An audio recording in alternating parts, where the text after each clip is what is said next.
Olá, sejam todos muito bem-vindos a mais um vídeo nesse ambiente. Nós vamos hoje continuar com a leitura e o estudo bíblico aqui neste canal. E estamos fazendo um estudo sobre as parábolas, né? A forma que Jesus se comunicava com as pessoas para explicar o que significava o reino dos céus, o que era semelhante ao reino dos céus, como que seria a consumação dos séculos, a volta do Filho do Homem.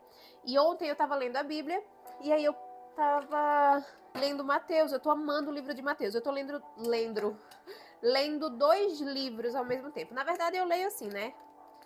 Tudo bem solto. Eu leio o que meu coração pede, assim. Mas dois livros que eu tô lendo sempre é Crônicas. Eu acabei de ler Crônicas 1 e eu tô em Crônicas 2, que é a história do rei Davi. Gente, que livro incrível. Que, sabe, perfeito. E eu tô lendo Mateus, eu tô gostando muito de ler Mateus para reavivar a minha fé, sabe? Porque como é difícil entregar tudo assim, não difícil, calma. Não vamos falar assim, é difícil entregar tudo nas mãos de Deus. Não, vamos dizer que é desafiador entregar tudo nas mãos de Deus e confiar que vai dar certo, sabe? Os discípulos de Jesus, aqueles que andavam com ele, estavam no segundo nível da fé. Existem três níveis de fé. É aquele nível quando você não acredita, você não tem fé. É aquele nível que você acredita se você vê. E aquele nível que você acredita sem duvidar. Então é o nível de fé inabalável. Então são três níveis. Os discípulos de Jesus, eles estavam no nível 2. No nível de que eles precisavam ver para crer. Tomé era um deles, que Tomé estava sempre duvidando, e quando Jesus ressuscitou, ele olhou para Jesus e achava que era um espírito, e ele só acreditou quando ele tocou nas chagas de Jesus, na mão furada pelos pregos e colocaram ele na cruz. Então, até as pessoas que andaram com Jesus na terra, até as pessoas que presenciaram ali, viram os milagres acontecendo, estavam no nível 2 de fé, aquele nível de que você precisa ver para crer. Então é disso que eu falo quando eu falo que é muito difícil entregar a nossa vida nas mãos de Deus e confiar inabalavelmente, sabe? Porque tem dias que nós viemos de uma vida toda confiando no nosso próprio entendimento, confiando que a gente vai fazer, que a gente vai prover, que a gente vai resolver, confiando no nosso trabalho, confiando no nosso potencial, confiando na nossa capacidade. Só que a gente só tem capacidade se Deus der, a gente só tem potencial se Deus der, a gente só tem emprego se Deus der, tudo que a gente tem é Deus que dá. Então é isso que a gente não percebe, que a vida toda a gente só teve todas as coisas porque Deus estava provendo, porque Deus estava permitindo. Então é disso que eu falo quando eu falo que é difícil. Às vezes tem dia que a gente acorda e quando a gente está apoiado só no nosso próprio entendimento, a gente acorda no automático e vai fazer e vai acontecer e pensa que tá tudo certo e pensa que tá tudo acontecendo porque é você que tá fazendo, mas nunca é. Sempre é Deus, sempre foi Ele. E quando a gente decide viver uma vida entregue às mãos do Senhor, entregue às graças dele, a gente acorda e a gente precisa primeiramente conversar com Ele e agradecer. Senhor, obrigada por mais essa oportunidade, obrigada por mais uma chance. Eu te entrego tudo e eu confio que tu vai fazer, eu confio que tu vai prover, eu confio que tu vai mandar as oportunidades, eu confio que tu vai me dar o ânimo, eu confio que tu vai me dar a capacidade, eu confio que tu vai me dar a sabedoria. Então é assim que começa o dia de quem confia a vida a Deus, quem entrega tudo nas mãos dele, começa desse jeito, conversando com ele.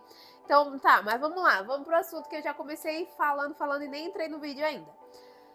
A parábola de hoje tá em Mateus 22, a parábola das bodas. Nossa, eu amei essa parábola.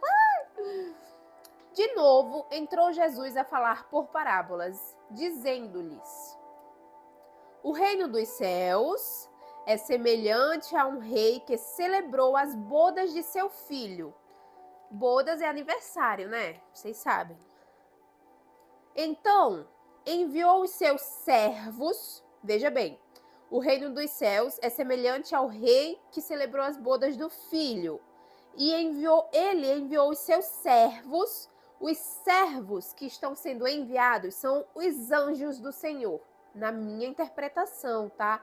Vale lembrar. Isso aqui é interpretação de texto. Cada um interpreta a palavra conforme a sua capacidade. Então, eu interpretei dessa forma. Então enviou os seus servos a chamar os convidados, que somos nós, para as bodas, mas estes não quiseram ir.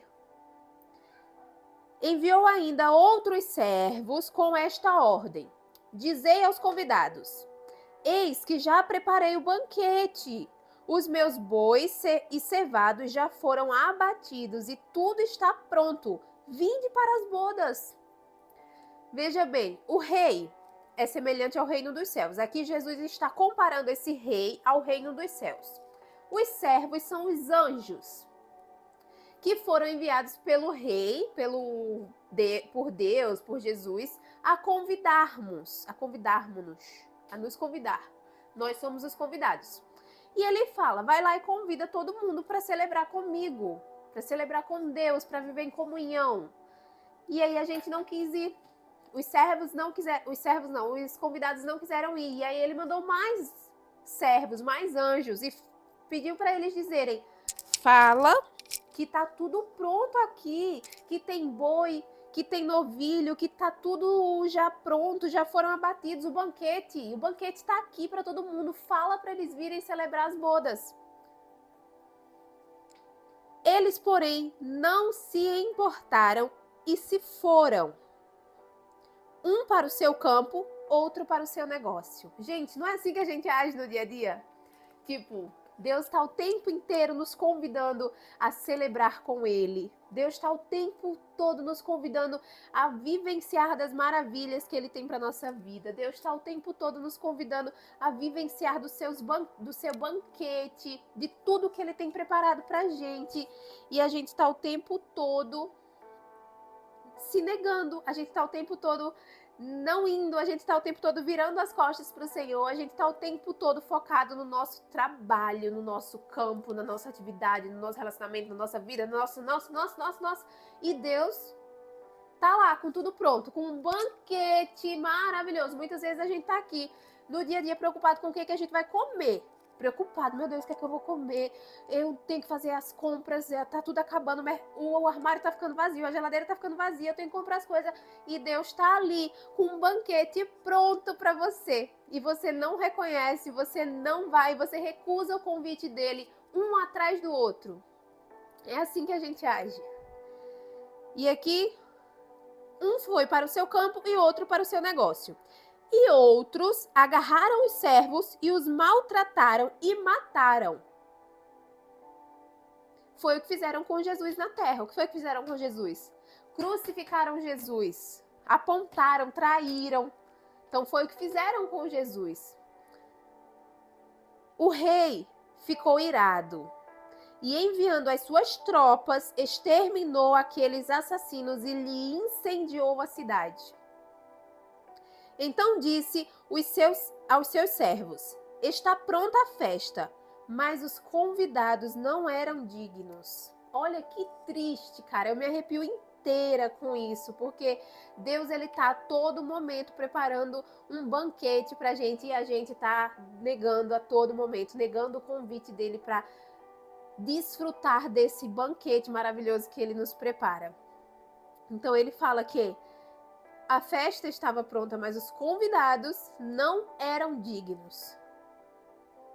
Ide, pois, para as encruzilhadas, vejam bem, ide, pois, para as encruzilhadas dos caminhos e convidai para as bodas a quantos encontrarem. E saindo aqueles servos pelas estradas, reuniram todos os que encontraram, maus e bons. Vocês conseguem entender quando ele fala ele chamou as pessoas certas, ele escolheu alguns, né? E falou, vai lá e convida. E eles se negaram e eles recusaram o convite. Ele se irou e ele falou, vai então para as encruzilhadas e pega os bons, os ruins. O que é que tem nas encruzilhadas? O que é que esse lugar é conhecido pelo quê? Você sabe do que eu tô falando. Então, o Senhor, ele mandou buscar qualquer um, ele mandou buscar todos, mandou pegar tudo. Pega os bons, pega os ruins, pega os que acreditam, pega os que não acreditam, traz todos. Vem, vai convidando e traz todos para a boda. Pega de qualquer lugar. A sala do banquete ficou repleta de convidados. Entrando, porém, o rei para ver os que estavam à mesa, notou ali um homem que não trazia veste nupcial e perguntou-lhe: Amigo, como entrastes aqui sem veste nupcial? E ele emudeceu. O que vocês interpretam por veste nupcial? Eu interpretei aqui como veste nupcial a bondade, as características que Deus busca em nós. O que a gente fez na terra? O que a gente fez na terra vai nos definir na hora da consumação dos séculos. Vai nos definir na hora do banquete. Então, quem não tiver seguido na terra princípios, quem não tiver vivido na terra temente ao Senhor, na hora do banquete, se tiver sentado à mesa, Deus vai identificar que você não está vestido com as vestes nupcial. Então, o homem emudeceu. Então ordenou o rei aos serventes: amarrai-o de pés e mãos e lançai-o para fora, nas trevas. Ali haverá choro e ranger de dentes. Vocês sabem que isso é uma frase muito usada quando Jesus fala do que vai acontecer com quem não for temente a Deus, com quem não seguir princípios, com quem não fizer o que está escrito. Haverá choro e ranger de dentes. Porque muitos são chamados, mas poucos escolhidos. Então, gente, muito forte essa parábola, né? Muito forte.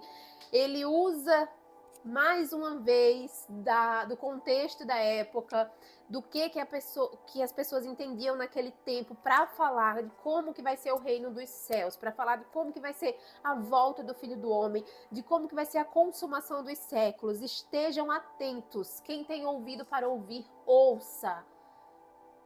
Ouça, porque o manual do que precisa ser feito tá aqui. Tá na Bíblia, a gente só precisa ler, interpretar e seguir. E aqui eu fiz algumas anotações acerca do texto, eu fui lendo e foi se montando na minha cabeça muito facilmente a história, foi se montando muito facilmente a interpretação de que Deus, ele é comparado com esse rei que prepara um banquete, que chama os convidados, e os convidados que somos nós, estamos a todo momento recusando o banquete que o Senhor preparou para a nossa vida. E isso vai nos colocar em uma posição de sofrimento, em uma posição de choro, em uma posição de ranger de dentes. E eu imagino que você não quer ficar para fora dessa festa, que você não quer abrir mão do banquete do Senhor, que você quer sim dizer sim para o Senhor todos os dias, a todo momento, em tudo que você fizer. Você precisa dizer sim para o Senhor. Sim, Senhor, sim, eu quero fazer parte da festa, eu quero fazer parte do banquete, e mais, eu quero estar vestido com as vestes nupcial. Não basta você querer fazer parte, no dia da festa você dizer, opa, eu vou. Igual, onde é que ele pegou essas pessoas? Ele pegou essas pessoas aonde? Nas encruzilhadas, os bons e os maus, os justos e os ímpios. Ou seja, não adianta você ser convidado apenas. Você precisa ser convidado e você precisa estar vestido com as vestes nupciais. Você precisa ser digno de sentar naquela mesa, ser digno de comer desse banquete, de usufruir da glória do Senhor. Então, é isso. Estejamos atentos às nossas ações, às nossas atitudes, aos nossos pensamentos, ao que a gente fala, ao que a gente faz, para que sejamos dignos desse convite maravilhoso, que quando o rei mandar os servos buscar os convidados, que sejamos um desses convidados e que estejamos prontos, vestidos de veste nupcial, com a luz acesa, resplandecendo, e que consigamos aproveitar da vida eterna, porque a corrida é pela vida eterna, a corrida não é por prosperidade, a corrida não é por bens materiais, a corrida não é por dinheiro, a corrida não é por nada dessas coisas. Tudo isso nos será acrescentado se seguirmos os mandamentos do Senhor Jesus. Então, a corrida mesmo aqui na terra é pela eternidade. É por lá que a gente corre, é por isso que a gente se esforça, é por isso que a gente obedece a Deus, é por isso que a gente é temente. E é isso, graças e bênçãos se renovam a cada manhã. Eu sou muito feliz fazendo isso. Muito obrigada. Um beijo e até segunda. Amanhã é sábado, não tem devocional, então até segunda. Um beijo. Tchau.